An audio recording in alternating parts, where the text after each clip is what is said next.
Can you support the idea of a lower revaluation of equities 3 and 4 years out? Good morning, Tom. That's quite a question to open with. Unfortunately, at this point, I've not yet had a chance to take a look at the sort of analysis that would underlie it. But let me make the following observation, and that is there are two streams of thought out there in the markets. The first one is the straight arithmetic.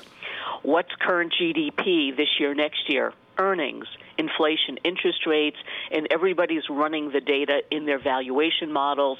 That's how Goldman Sachs comes up, for example, with the idea that fair value is about $28.50 for the S&P 500.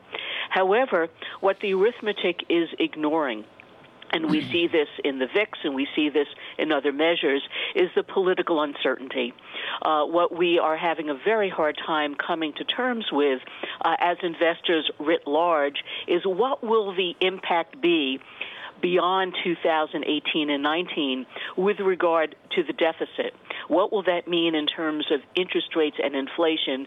And, of course, now we have what I would describe as this wild pitch from the administration on foreign trade policy.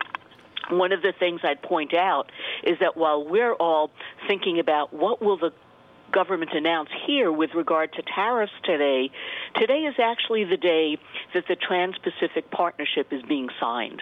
This was the group, it still is the group of nations that have borders on the Pacific, and this was, if you will, the anti-China trade group.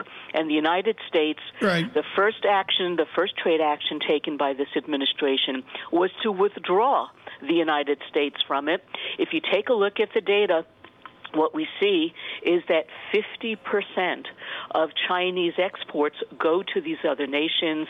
60% of Chinese imports come from these other nations. And one of the key themes behind the TPP was that the United States would help form a bulwark against Chinese overt influence against these other trading nations. By withdrawing, that was perhaps one of the most important, I would say, trade mistakes made by this administration.